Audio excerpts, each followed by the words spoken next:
Baik, untuk sesi ini, saya belum buka. Baik, saya buka dulu. Bismillahirrahmanirrahim. Assalamualaikum warahmatullahi wabarakatuh. Selamat siang ya, karena sudah memasuki pukul 11.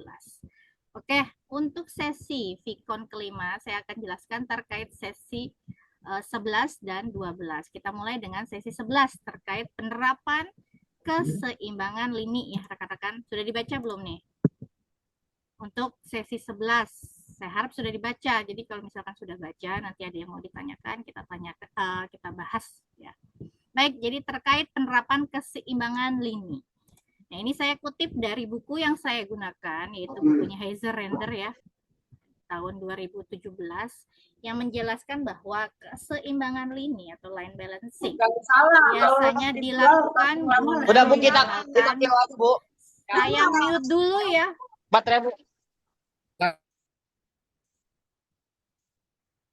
Guna meminimalkan ketidakseimbangan antara mesin ataupun karyawan, yang ini personal, ini kan tenaga kerja lah ya, sambil memenuhi output yang dibutuhkan dari setiap saluran. Nah, untuk dapat menghasilkan pada tingkat yang ditentukan, maka manajemen ini harus mengetahui, jadi setidaknya dia membuat perencanaan ya, mengetahui apa saja alat yang digunakan, peralatan, kemudian metode yang akan digunakan. Maka persyaratan waktu untuk setiap tugas, khususnya di assembly atau perakitan, ini ada contoh-contoh dari tugas-tugasnya ya, misalnya mengebor gitu ya, mengencangkan mur atau mengecat. Ini harus ditentukan dulu tugasnya. Persyaratannya apa? Yang prioritasnya apa dulu gitu ya. Nah, manajemen juga perlu mengetahui hubungan prioritas ya di antara kegiatan. Jadi yang utama yang mana dulu? Baru dilanjutkan dengan urutan berbagai tugas yang memang harus dilakukan untuk memproduksi satu unit produk sampai produk tersebut jadi ya. Nah, di sini ada dari Dr. Vincent Gaspers terdapat 10 langkah dalam cara membuat keseimbangan lini di industri. Nah, 10 langkah ini akan kita terapkan dalam mencari ya, hasil akhirnya adalah kita melihat apakah setelah kita menciptakan suatu metode atau tahapan-tahapan, kita tentukan apa saja yang dibutuhkan untuk melakukan keseimbangan lini produksi, hasil akhirnya adalah efisiensi. Jadi nanti kita lihat dari yang sudah kita lakukan berapa sih efisiensinya gitu ya, apakah sudah mencapai 100% atau belum. Jika belum, maka kita, jadi tahapannya dari 1 sampai 10 kita akan terapkan. Nah, ini saya jelaskan. Mulai yang pertama adalah melakukan atau mengidentifikasi tugas karyawan. Jadi kita identifikasi tugas karyawan. Maksudnya perusahaan harus mengetahui secara jelas uraian tugas karyawan perusahaannya. Jadi kita akan buat gitu ya, tugas karyawan. Dengan memahami uraian tugas karyawan, maka karyawan bisa mendapatkan porsi penugasan yang sesuai dengan jabatannya. Jadi kita lakukan identifikasi dulu, kemudian menentukan waktu yang dibutuhkan untuk melaksanakan tugas. Jadi misalkan, berapa lama karyawan bisa menyelesaikan satu unit pekerjaan? Jadi ada tugasnya kita buat misalkan dari A sampai D gitu, atau di sini A sampai C. Nah, tugas A itu berapa menit yang diperlukan? Jadi si pekerja ini menyelesaikan tugas A itu berapa menit atau berapa lama waktu yang dibutuhkan? Contoh 15 menit untuk tugas A atau kegiatan A. Yang B berapa? 7 menit. Yang C berapa? 10 menit. Jadi kita buat dulu ya tugas-tugasnya dan disertai dengan waktunya. Dan jika sudah, kita buat lagi terkait precedence constraint-nya atau batasan prioritas. Ini biasanya dibuat dalam bentuk diagram. Nah, ini seperti ini diagramnya ya. Jadi disebut di sini diagram precedence atau precedence diagram. Nah, precedence diagram ini adalah kerangka yang akan kita butuhkan nanti untuk melihat berapa jumlah stasiun kerja yang dibutuhkan. Gitu ya. Nah, ini contoh urutannya, misalkan yang dibuat prioritas adalah A. Tugas A ini harus selesai dulu, dia memiliki waktu 11 menit. Jadi A ini harus selesai dulu baru bisa mengerjakan B. Gitu ya. Nah, B ini harus selesai dulu baru bisa mengerjakan kegiatan atau tugas D dan C. Masing-masing kegiatan atau tugas ini juga sudah memiliki waktunya masing-masing, waktu penyelesaiannya masing-masing. Sampai di sini paham ya rekan-rekan ya? Insya Allah paham, Bu. Baik, kita lanjut. Dikit-dikit, Bu. Dikit-dikit. Oh, Sofian lagi di jalan. Iya, Bu, kerjaan saya tiap hari di jalan memang. Jadinya pas di jalan terus, Bu. Oh gitu.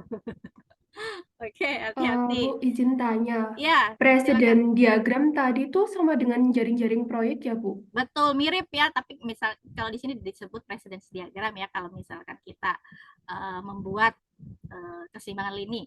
Nah, kalau kita manajemen project disebutnya diagram network ya. Baik, Jadi Bu. mirip-mirip. Oke, lanjut ya.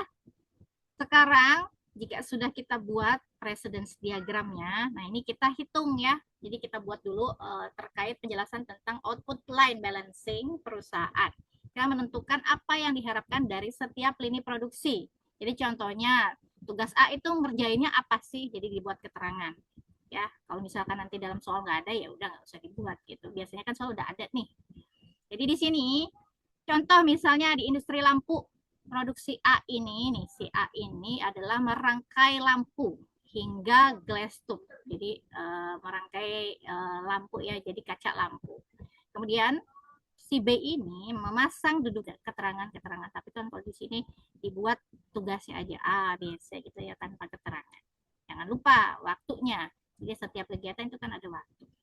Kemudian penjelasan tentang total waktu untuk memproduksi output. Jadi kan setiap tugas ada waktu yang dibutuhkan. Berapa total misalkan dalam membuat lampu itu hanya ada 4 kegiatan. Nah, dari 4 kegiatan tersebut berapa? Nah, di sini waktu totalnya adalah 50 menit. Jadi ya kalau total dijumlahkan semua. Oke. Kemudian yang keenam adalah menghitung siklus waktu suatu produk dengan membagi waktu produksi per hari dengan tingkat produksi hariannya. Waktu produksi per harinya berapa dibagi tingkat produksi harian. Nah, ini biasanya data lain yang dibutuhkan ya, nanti kalau ada soal pasti diberikan datanya. Kemudian yang ketujuh, setelah menghitung waktu siklus kita hitung idle time. Jadi kan kita sudah buat nih, misalkan dari siklus waktu kita bisa buat workstation-nya ya. Jadi ada workstation atau soalnya. Jadi kalau sudah ketemu workstation-nya dalam satu keseimbangan lini, jadi memerlukan berapa stasiun kerja yang akan yang sudah termasuk ke semua kegiatan atau dalam memproduksi satu produk. Nah, kita hitung idle time. Bagaimana cara menghitung idle time? Adalah kita kurangi siklus waktu dengan penggunaan waktu atau waktu yang dibutuhkan. Jadi di sini 16, siklus produksinya dikurangi dengan 11. Jadi idle time-nya berapa?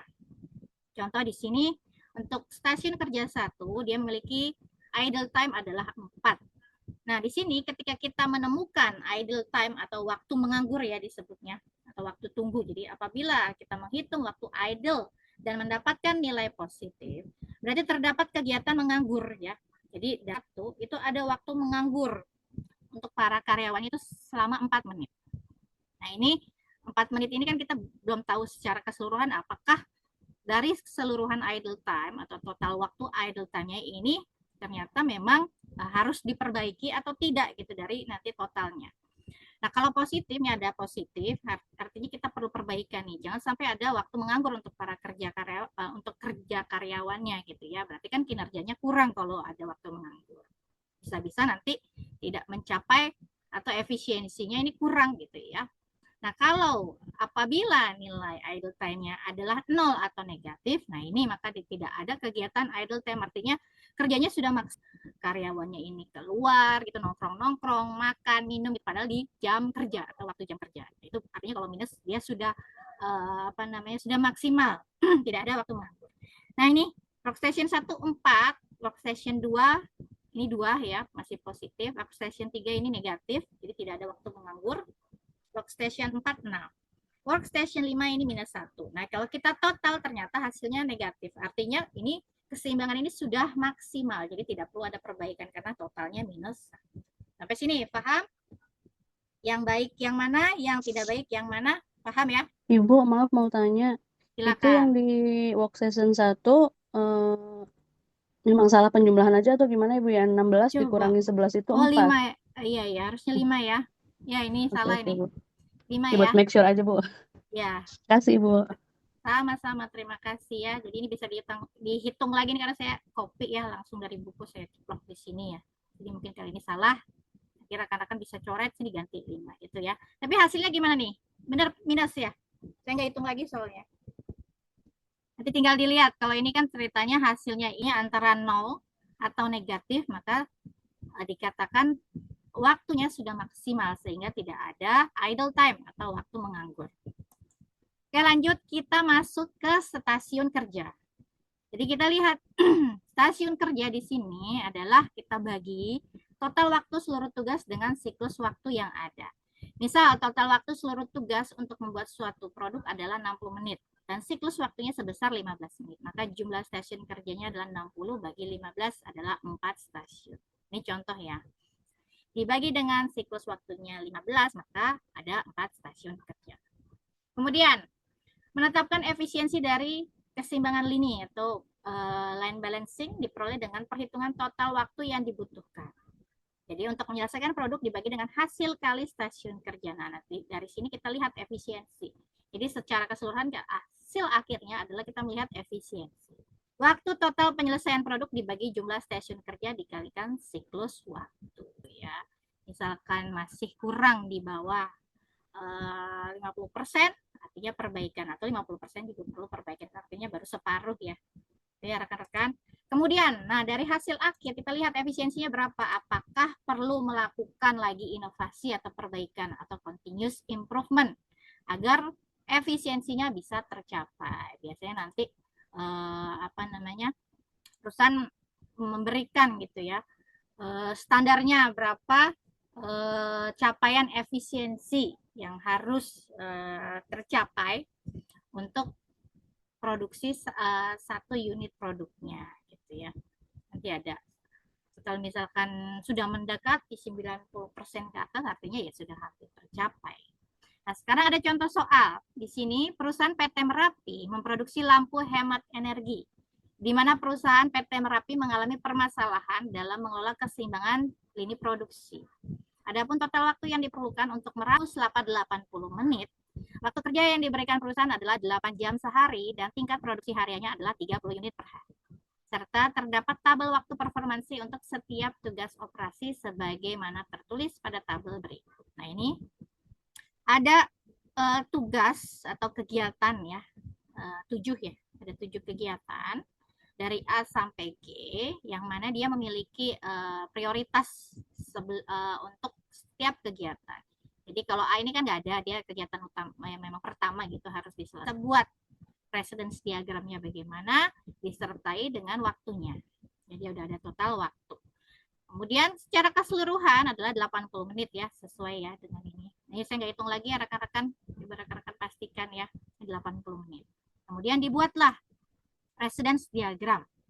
Jadi dibuat jaringannya untuk setiap kegiatan sesuai dengan prioritas duluan. Kemudian B itu dari A, buat B dari A. Jadi panahnya gini ya. Kemudian B. Kemudian C itu dari B. Nah, C dari B. Kemudian D, ini dari B juga. Berarti dari B ini ada 2 panah. Yang ke C sama yang ke D. Kemudian E itu dari C dan D. Ini E dari C dan D.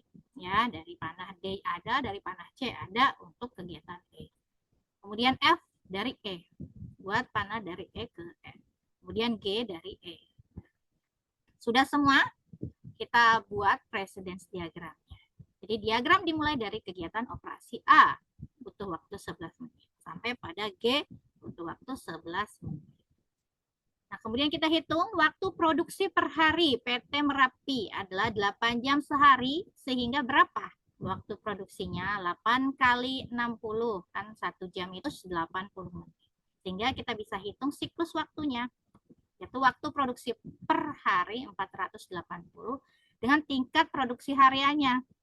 Jadi 30 unit per hari. Jadi 480 dibagi 30. Siklus waktunya adalah 16 menit ya per unitnya.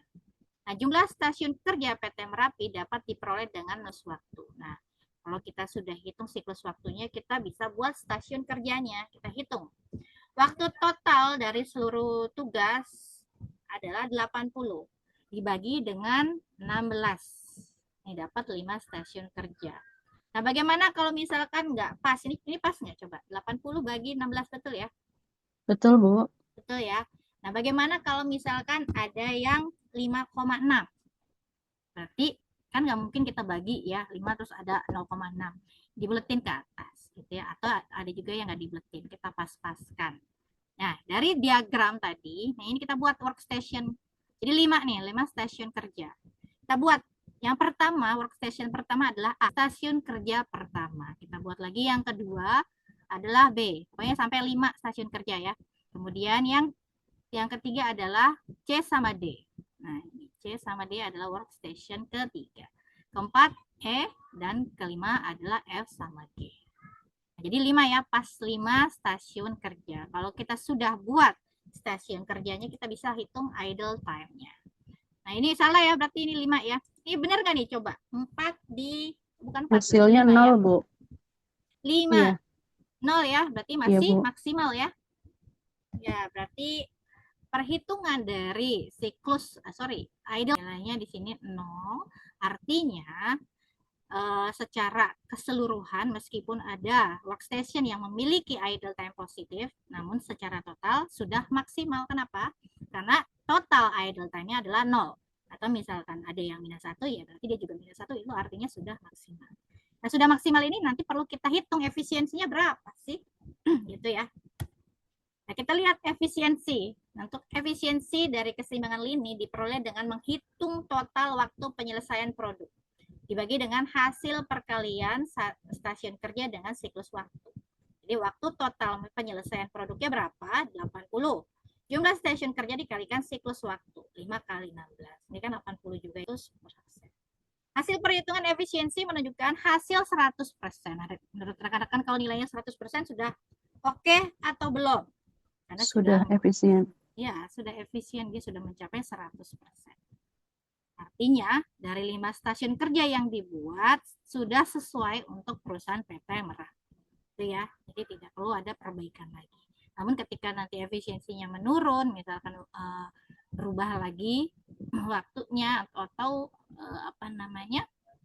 kegiatannya itu tambah lagi, jadi membuat produksi yang lain lagi dengan total nilai waktu yang berbeda, mungkin kita perlu lihat lagi efisiensinya. Ya, kalau sudah mencapai 100% akhirnya sudah sesuai, namun di bawah ya di bawah nilai yang distandarkan gitu ya oleh si perusahaan, kita bisa lakukan estimasi apakah dia sudah sesuai atau di bawahnya, maka bagaimana, apakah perlu perbaikan atau ya seperti tadi sudah dipaparkan, artinya perlu terobosan baru ya agar efisiensinya tercapai. Oke, sampai sini ada pertanyaan rekan-rekan? Bisa ya terkait keseimbangan lini ya, nggak susah. Bismillah, insya Allah. Insya Allah bisa, Bu. Baik, kita lanjut rekan-rekan, satu lagi terkait manajemen proyek. Nah, ini kalau yang udah baca ini mirip-mirip ya.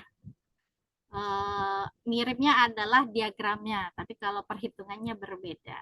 Oke, terkait manajemen proyek, yaitu penjadwalan proyek ya. Nah, ini kalau rekan-rekan nanti di TA tugas akhir ya, mengambil tugas akhir, ngambilnya konsentrasi operasional. Nah, ini bisa digunakan metode CPM dan PERT untuk menghitung penjadwalan proyek. Apakah proyek biasanya nanti penjadwalan proyek ini melihat apakah proyek tersebut untuk jadwalnya bisa dipercepat atau tidak gitu ya. Dipercepat dengan, ini ada satu lagi metode, jika bisa dipercepat berapa waktu yang dibutuhkan gitu ya. Kalau ditambahkan dengan biaya, berapa biaya yang dibutuhkan.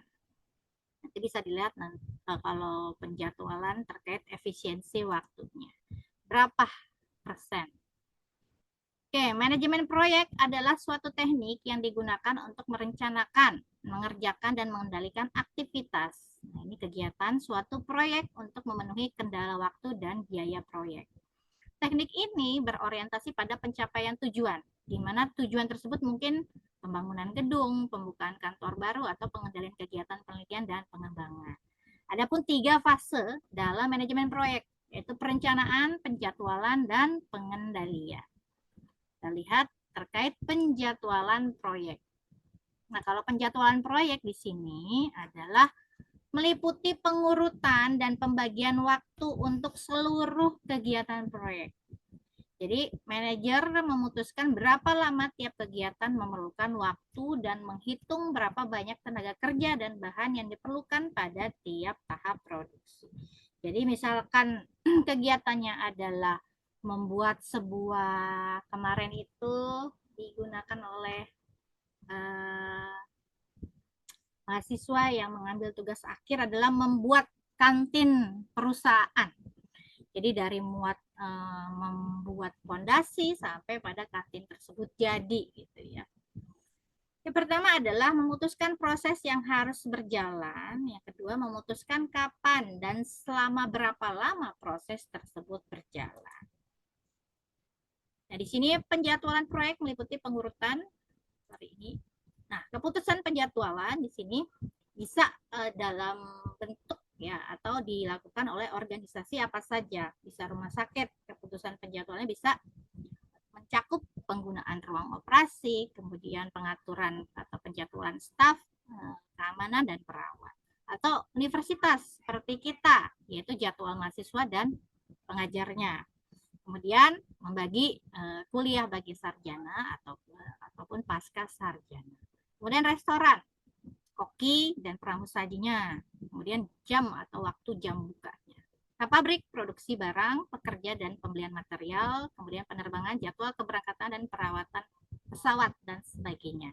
Itu bisa dilakukan dengan keputusan penjadwalan. Nah, kalau dalam manajemen proyek kita menggunakan 2 metode, yaitu PERT ini yang paling kedua penjadwalan ini, kedua metode ini yang paling sering digunakan ya. Jadi 2 metode ini paling berkaitan. Jadi kalau misalkan mengambil topik penjadwalan proyek, berarti ya dua-dua ini harus digunakan. Yang pertama adalah PERT, yaitu Program Evaluation Review Technique. Ini teknik evaluasi dan ulasan program. Menggunakan 3 perkiraan waktu untuk tiap kegiatan. Kemudian CPM atau Critical Path Method. Ini kita melihat jalur kritis. Jadi menggunakan hanya 1 waktu per kegiatan. Nah, teknik ini dikembangkan untuk membantu para manajer membuat penjadwalan, kemudian memonitor dan mengendalikan proyek besar dan kompleks. Nah, untuk kerangka pemikiran dan untuk PERT dan CPM itu mengikuti 6 langkah. Yang pertama, kita harus mendefinisikan dulu proyek dan menyiapkan struktur pecahannya atau diagram networknya. Membangun hubungan antara kegiatan, seperti tadi yang ada precedence-nya ya. Jadi kita harus tahu yang mana prioritas, kemudian pengikutnya apa kegiatan, dan mana mengikuti yang lain. Menggambarkan network keseluruhan proyek, menetapkan perkiraan waktu atau biaya tiap kegiatan, menghitung jalur waktu terpanjang melalui jaringan yang disebut jalur kritis, dan menggunakan jaringan untuk membantu perencanaan, penjadwalan, serta pengendalian proyek. Nah, kegunaannya untuk PERT dan CPM ini adalah untuk mengetahui kapan proyeknya akan selesai. Kemudian mana tugas yang penting yang tidak boleh ditunda atau yang termasuk ke dalam kegiatan kritis. Mana kegiatan yang tidak kritis, kemudian pada suatu waktu tertentu apakah masih tetap dalam jadwal ataukah malah terlambat atau bisa lebih cepat. Biasanya digunakan untuk percepatan ya. Nah, berapa besar probabilitas proyek selesai sesuai jadwal. Nah, pada suatu waktu tertentu apakah uang yang dibelanjakan sama, lebih sedikit atau lebih besar dibandingkan jumlah anggaran. Nah, ini kalau sudah memasukkan faktor biaya ya. Apakah sumber daya yang dimiliki cukup agar proyek tepat waktu? Nah, jika proyek ingin lebih cepat, selesai lebih cepat, mana jalan yang terbaik dengan penambahan biaya minimal? Itu ya. Nah, ini kegunaan PERT dan CPM. Kita bahas dulu terkait CPM. Jadi kalau kita membuat CPM, ada dua pendekatan untuk menggambarkan jaringan proyek. Dua pendekatannya apa saja? Nah ini, yang pertama AON, kegiatan pada titik. Kemudian AOA, kegiatan pada panah. Nah, yang paling umum atau paling sering digunakan adalah kegiatan pada titik atau AON. Nah, bentuknya bagaimana? Di sini saya sudah copy ya terkait jaringan AOA dan AON. Kalau AON kan kegiatan pada titik, bentuknya seperti ini. Jadi misalkan ada 3 kegiatan. A, B, dan C. Diketahui A ini kegiatan yang tidak memiliki pendahulu. Jadi dia harus dikerjakan pertama kali. A. Kemudian kalau dia begini, artinya si B ini memiliki kegiatan pendahulu, yaitu A. Jadi B ini dilakukan setelah A selesai. Jadi bentuknya seperti ini. Sama ya, mirip seperti tadi precedence diagram. Kegiatan C juga berarti boleh dikerjakan jika kegiatan B. Ini A, B-nya juga sudah selesai, baru C. Jadi A datang sebelum B, yang datang sebelum C. Nah, kalau AOA, dia biasanya, kalau ini kan pada titik-titik ini ya, kegiatannya dibuat pada titik. Nah, kalau kegiatan pada panah atau AOA, nah, yang garis ini yang dikasih nama kegiatannya. Jadi A, buat garis lagi B, buat garis lagi C. Tapi maksudnya sama ya, untuk kegiatan AON sama AOA. Bedanya di situ. Kalau ini pada titik-titik, ini pada garis-garis. Nah, biasanya yang paling sering digunakan adalah AON. Nah, coba yang kedua. A dan B, keduanya harus diselesaikan sebelum C. Jadi, C ini nggak bisa dimulai kalau A sama B-nya belum selesai. Berarti bentuknya seperti ini. A, B, dikasih garis C. Jadi C itu pendahulunya siapa ya? A sama B. Itu ya. Nah, kalau yang AOA juga sama. Dibuat, tapi dia pada garis. Ini A, ini B. Bikin lagi garis buat C. Lebih simpel ya. Jadi lebih simpel ini ya. Dia pada titik. Kemudian B dan C tidak dapat dimulai hingga A selesai. Jadi B dan C tidak dapat dimulai hingga A selesai. Berarti garis dari A ini ke B sama C. A, B sama C ini pendahulunya adalah A. Tuh. Kemudian C dan D tidak dapat dimulai hingga A selesai. Jadi C sama D tidak dapat dimulai hingga A selesai. Jadi A garis ini ke C, juga garis ke D. Kemudian kalau misalkan juga sama, ini C sama D-nya juga dari B, berarti pendahulunya A sama B, bikin garis dari B ke C, D ke D. C tidak dapat dimulai hingga A dan B keduanya selesai. D tidak dapat dimulai hingga B selesai. Jadi yang pendahulu C ini cuma A, sedangkan pendahulu, ini A sama B, sedangkan pendahulunya si D hanya B. Itu seterusnya ya, B dan C tidak dapat dimulai hingga A selesai. Berarti B ini ada A pendahulunya, B dan C tidak dapat dimulai hingga A selesai. Berarti dari sini terus ya, kemudian ke C. Jadi B sama C dari A, kemudian D tidak dapat dimulai hingga B dan C. Berarti pendahulu dari D adalah B sama C. Kalau B sama C pendahulunya adalah A, D pendahulunya B sama C. Itu ya. Kita masuk ke dalam contoh. Jadi berikut adalah informasi kegiatan Rumah Sakit Umum Milwaukee untuk membangun sebuah peralatan pengendali polusi udara pada fasilitas operasional binatu atau kebersihan. Nah, ini ada penjelasan untuk setiap kegiatan dari A sampai H. Jadi ada 8 kegiatan ya. Kemudian sudah ada pendahulu untuk setiap kegiatan. Nah, untuk A sama B ini tidak ada, sedangkan C dimulai dari A-nya harus selesai dulu. Ya, ini sampai H. Maka kalau kita buat bentuknya akan seperti ini. Ya. Ini bisa dibuat mulai atau boleh langsung A sama B. Ini rekan-rekan sudah tahu ya. C ini berarti ada pendahulunya A. Ya. D ini pendahulunya dari A sama B. kita lihat lagi. Nah, ini ya, bahasa. Nah, ini bentuk AOA-nya. Kalau ini AON, ini AOA gitu ya. Bedanya kalau di kegiatan AON itu kan dia boleh ya, gini maksudnya untuk A sama B ini kan bisa ditarik garis gitu ya, sebagai kegiatan dummy gitu ya, sebagai kegiatan penghubung, tapi dia nggak perlu dihitung waktunya. Nah, kalau AOA agar mungkin nggak silang-silang seperti ini, dia dibantu dengan kegiatan dummy gitu ya.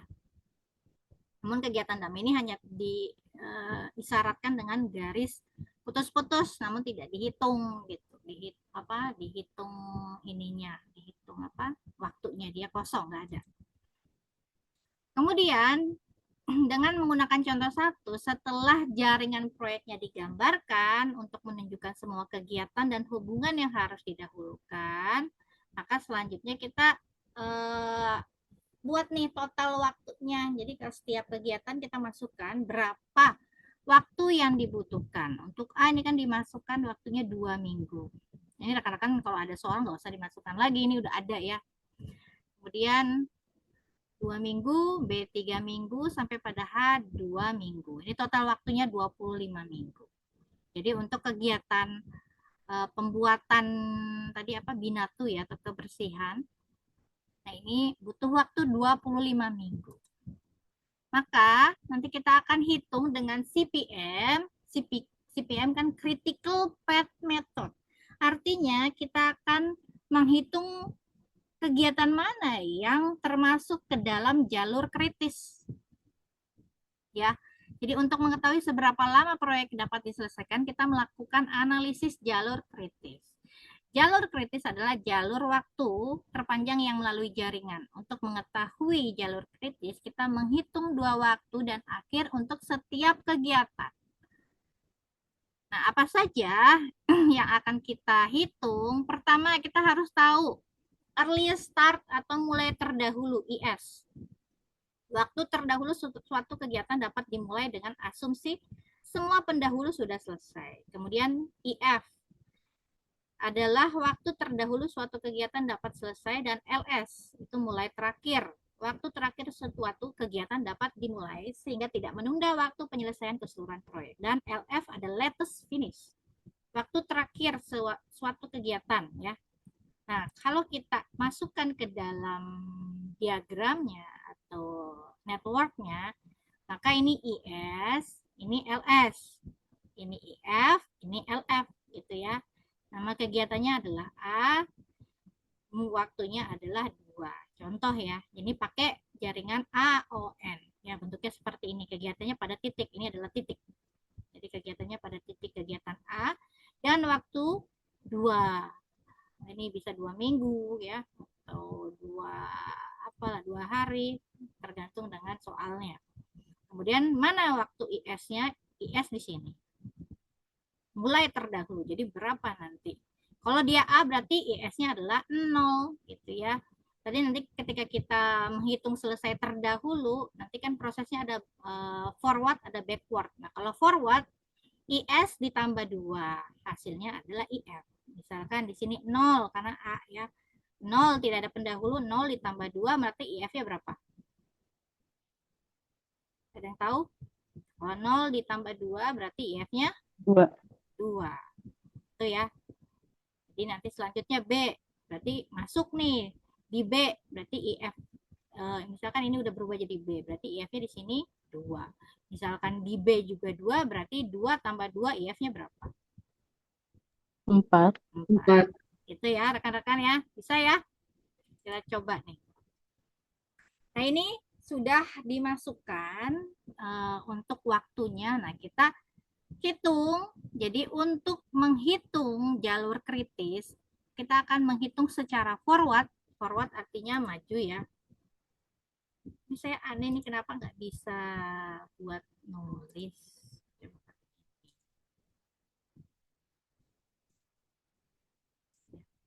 Jadi ke sini ini namanya forward ya. Dia ditambah. Nah, nanti kalau sudah sampai kegiatan terakhir, dia mundur. Nah, mundur namanya backward.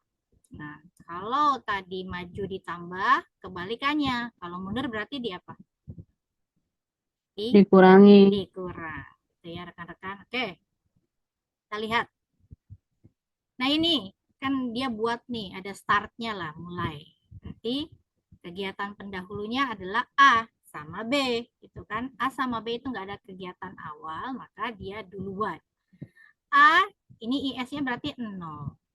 0 tambah 2, IF-nya 2 ya. Kalau 2. forward kita hanya menghitung IS dan IF dulu.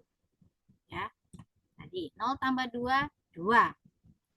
Kemudian kita selesaikan yang B. 0, ini kan 0 ya. 0 tambah 3 sama dengan 3. Ini IS, ini IF. A sudah selesai, B sudah selesai. Maka kita lanjutkan ke C. C ini pendahulunya adalah A. Berarti dari 2 sini masuk ke IS-nya si C. IF-nya A masuk ke IS-nya C. Maka di sini 2 dengan C-nya 2 juga, berarti 2 tambah 2 sama dengan 4. Itu ya rekan-rekan ya. Paham nggak sampai sini? Insya Allah, Bu. Paham ya? Baik, lanjut. Kemudian C sudah, berarti D. D itu pendahulunya ada A sama B. Selesaikan dulu A, coba. Dari 2 masuk ini kenapa jadi 3 gitu kan? Sedangkan B ini 3. Jadi kenapa yang dipilih 3 adalah kita pilih yang lebih besar. Kalau dari forward, kita masukkan nilai yang terbesar. 2 sama 3 besaran mana? 3. Berarti 3 yang kita masukkan di D. Itu ya. Kalau misalkan ada 2 cabang. Di sini IF ya. Untuk forward ya. Ingat. Untuk forward 2 sama 3. Kita pilih yang paling besar. 3. 3 di sini untuk D. Karena dia pendahulunya ada A sama B. 3 ditambah 4 sama dengan 7. Oke. Ya. 3 tambah 4 sama dengan 7. Dan nih C sama D udah. Kemudian E. Nah, E ini dia masuk dari C ya berarti. Maka 4 turun ke sini 4 tambah 4 8. Habis E F ya. F juga dari C. 4 tambah 3 7. Itu ya. F G. G ini dari D sama E. Berarti masuk yang mana nih? Yang lebih 8. besar Yang ya E. iya, yang E yang masuk 8. 8 tambah 5 13. Nah, sekarang H. Nah, kita pilih yang lebih besar. Berarti 13 ya rekan-rekan, kita pilih 13 tambah 2 15. Selesai di H. Nah, 15 ini kita turun ke IF-nya. Nah, 15 IF ini masuk ke sini ya. Jadi LF sama dengan IF. Jadi LF-nya 15. Untuk yang terakhir. Nah, kalau ini kan kita mundur nih sampai nanti 00 semuanya. Kita lihat kalau backward dikurang. 15 kurang 2 13.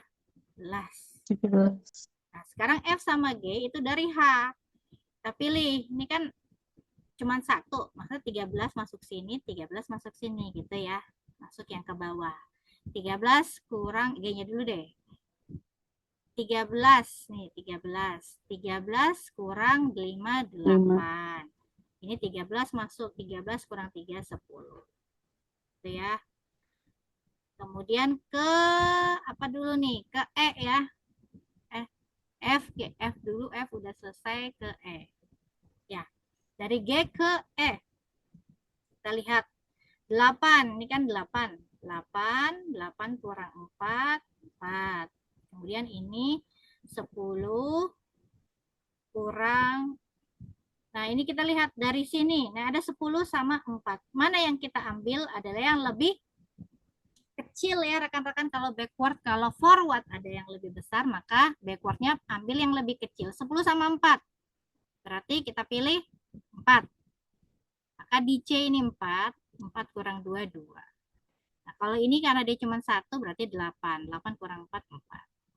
Kemudian ini ada lagi ke A. Nih, ke B dulu deh. Ini kan cuma 1. 4 di sini masuk. 4 kurang 3, 1. Sekarang 2 kurang 2, 0. Nah, sampai semua di sini sudah selesai. Nah, sekarang menghitung waktu slack.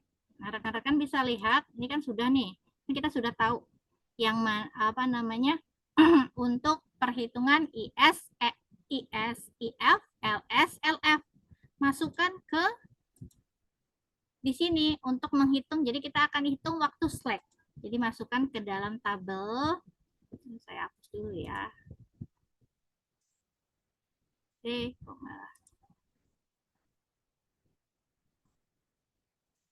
setelah kita buat diagram dan kita hitung backward forward-nya untuk mengetahui IS, IF, dan LS, LF. Nah, slack sama dengan LS dikurang IS atau LF dikurang IF. Nah, kegiatan A kita lihat IS-nya 0, IF-nya 2. LS-nya 0, LF-nya 2. Berarti kalau kita kurangin kan LS kurang IS ya, 0 kurang 0, 0. Ya. Nah, ini kalau yang memiliki slack sama dengan 0 artinya dia berada pada kegiatan kritis gitu ya, atau jalur kritis. Dia tidak bisa dimaju tidak bisa dimundurkan. Jadi nggak boleh terlambat. Dia slacknya sama dengan 0 atau tidak ada waktu untuk menunggu gitu ya. Nanti kalau misalkan diminta mana kegiatan yang termasuk ke dalam jalur kritis, berarti kegiatan yang memiliki nilai slack sama dengan 0. Nah, ini rekan-rekan bisa lihat kegiatan mana saja yang termasuk ke dalam jalur kritis. Berarti ada kegiatan A, ini A ya. C, A, kemudian C, E, E, G, dan H. G, dan H. Nah, ini ya yang termasuk ke dalam kegiatan kritis. Paham ya rekan-rekan? Bisa ya? Jadi tinggal kurangi IS kurang LS atau IF dikurang dengan LF-nya. Lihat hasilnya yang memiliki nilai waktu atau slack sama dengan 0. Itu ya. Ada pertanyaan nggak sampai sini? Soal UASnya jangan susah-susah, Bu. Itu pertanyaan itu. Permohonan ini. Ini sama kayak tugas ya, Bu? Yang gitu ya? Tugas Sama struktur. ya? Sama ini. Cuman saya belum nyampe sini. Udah mentok sampai sini. Belum dapat ini. Ini baru materinya baru muncul. Dapat bocoran dong ini. Itu. Oke. Sebentar ya rekan-rekan, ya ada ini ternyata ada yang manggil-manggil paket di depan. Bentar ya.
Oke rekan-rekan, kita lanjutkan. Tadi siapa Mas Mul ya? Tadi tanya apa? Iya, Bu. Tadi ini seperti kayak yang tugas itu. Ya, betul. Betul sekali. Oke. Sebentar ya, ini ada Pak Wahyu. Bentar ya.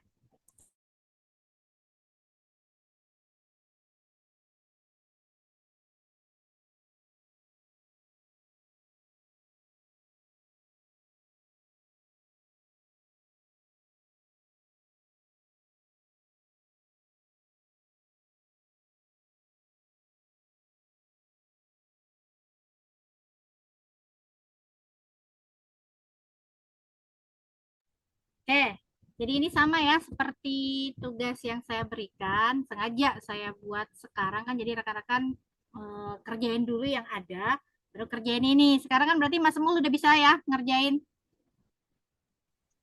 Eh, masih cuman bingung, itu kan ada titik temunya Mm-mm. B setelah C, terus Hmm. B setelah C. Nah, itu yang masih belum ngitung-ngitung Oke, lagi. oke. Nanti kalau misalkan apa namanya kurang paham, boleh nanti WA ke saya ya, Mas Mul ya. Siap, Bu, siap. Oke, kayak gitu ya rekan-rekan. Nah, ini untuk menghitung slack.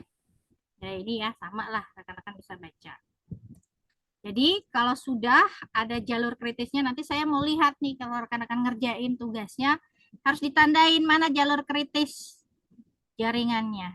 Nah, bentuknya seperti ini. Sebetulnya buat ini tuh nggak perlu buat sendiri, bisa pakai Microsoft Project atau pakai aplikasi POM QM for Windows. Itu gampang sekali, itu tinggal masukin datanya. Apa namanya?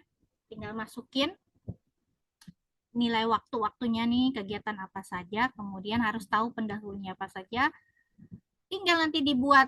Dia mau apa namanya, kita buatkan pakai CPM, nanti muncul hasilnya sudah jadi seperti ini. Ini ada nggak ya saya ya? Oh, saya nggak ada nih.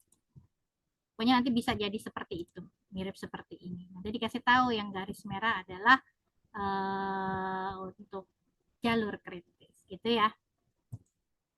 Nah, sekarang coba latihan. Buatlah jaringan untuk proyek ini.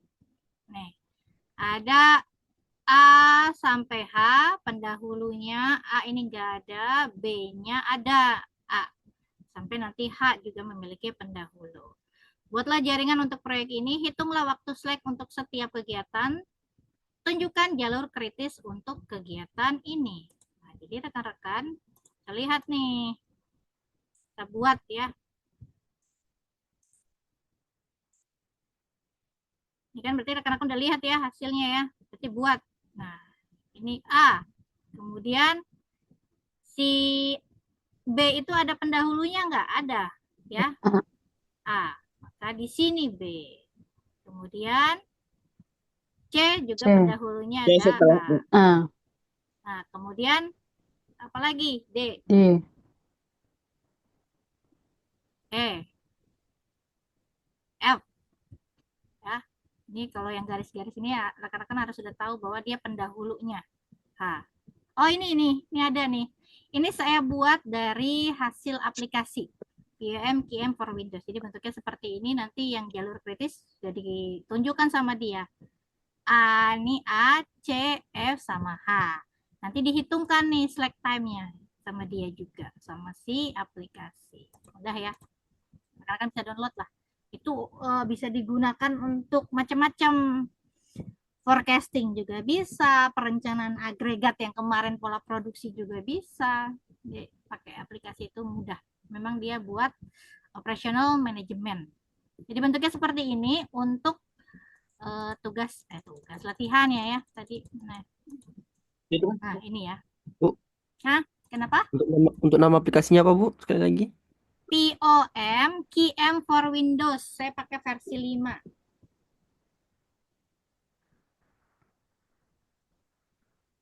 Bisa diulang, Bu. Kalian dicari POM POM. QM. Bu, di share aja Bu di LMS Bu, linknya. Link banyak sih linknya. POM. QM for Windows atau QM for Windows lah.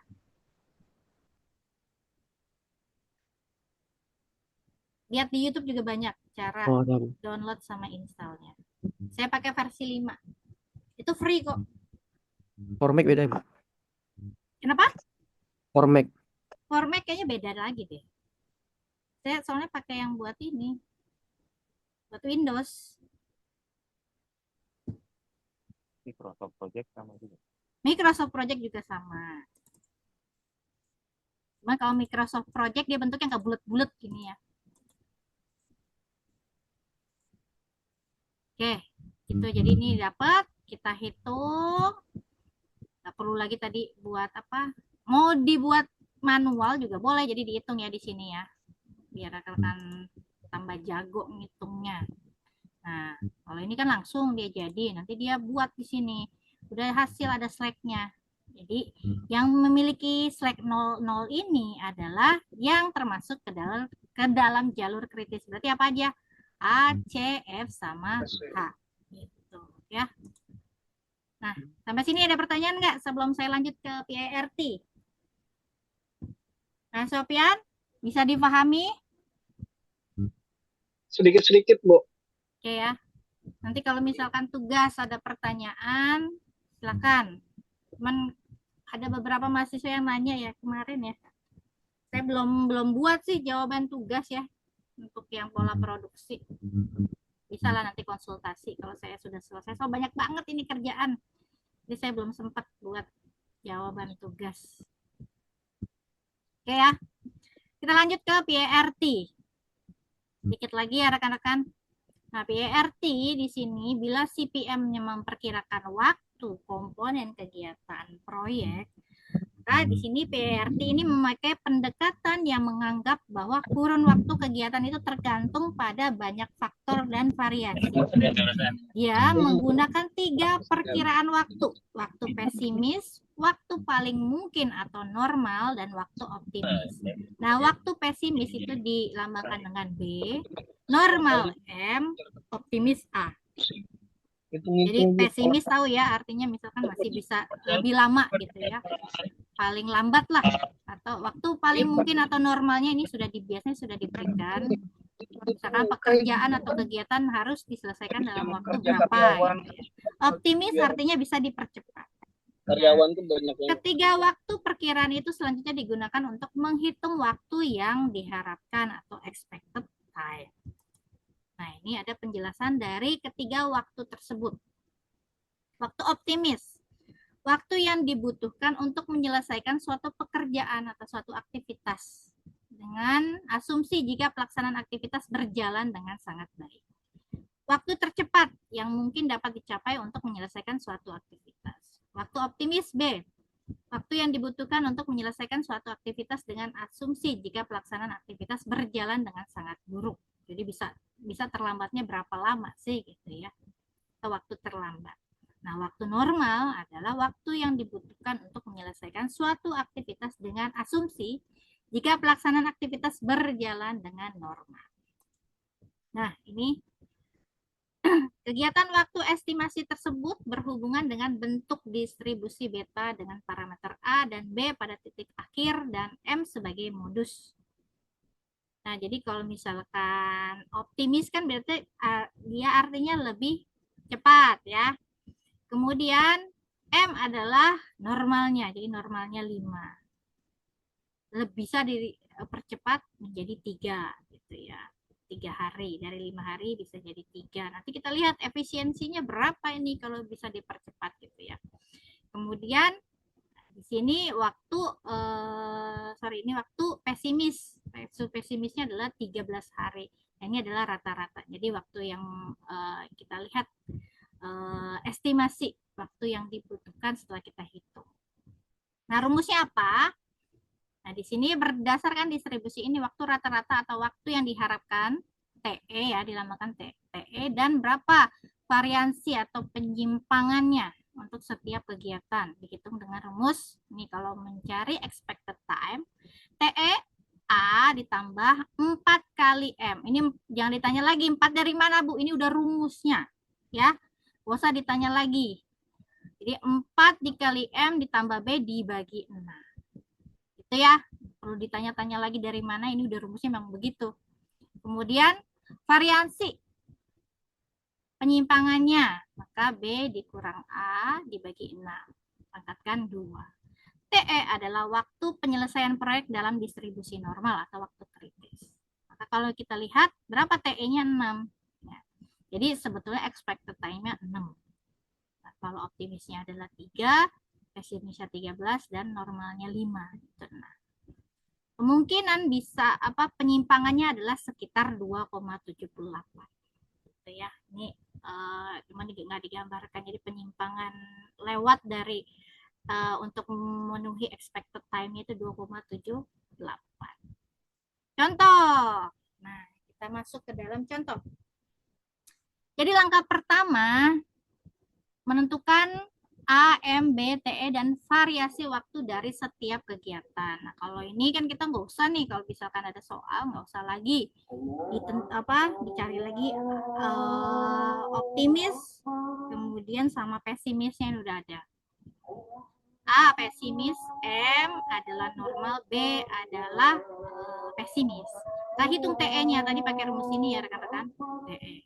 Kalau rumus variasinya pakai yang tadi. Kalau udah dihitung pakai rumus tersebut, temu nih TE-nya sama variasinya. Tuh ya. Kita pakai gambar jaringan yang tadi. Nih, yang ini ya, yang A, C, F, G. Nah, kalau kita lihat dari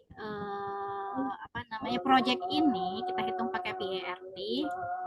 Dengan waktu rata-rata penyelesaian proyeknya 25 minggu, kan kalau di jumlah total nilai waktu yang tadi sudah disiapkan kan 25 minggu ya dapat selesai. Ya, jadi melalui jalur kritis 3 tambah 8, 7 tambah 7 sama dengan 25 minggu. Maka langkah selanjutnya menghitung variasi waktu penyelesaian proyek ya. Kita hitung, masukkan rumus ya untuk penyelesaian proyeknya. Ini rumusnya, jadi ini apa sih disebutnya? Lupa saya. Pi ya, kalau nggak salah ya.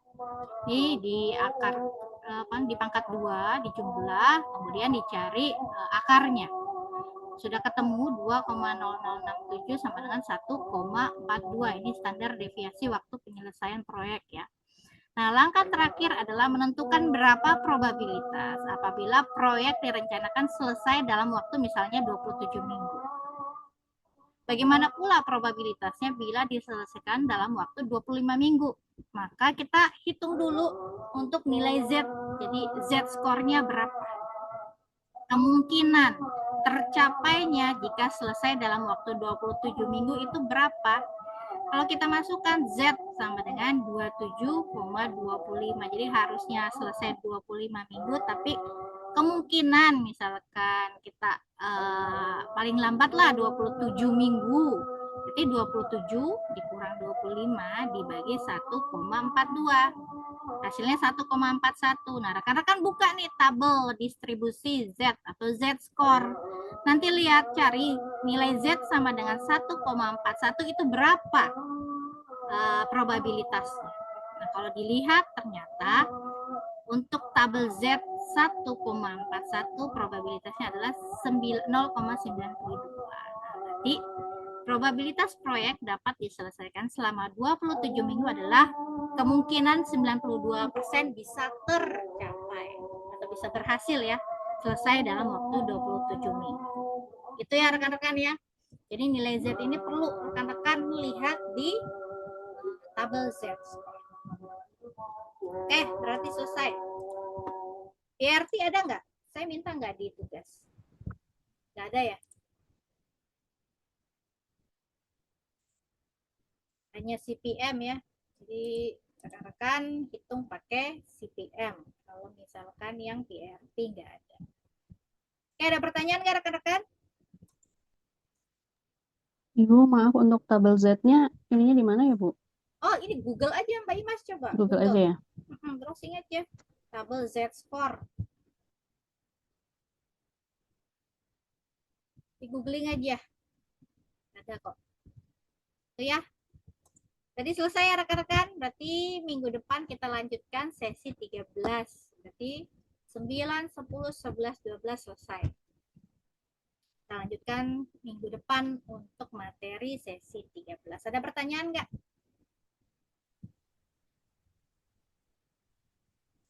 Tidak ada? Aman ya rekan-rekan ya? Untuk saat ini aman, Ibu. Oke. Itu aman.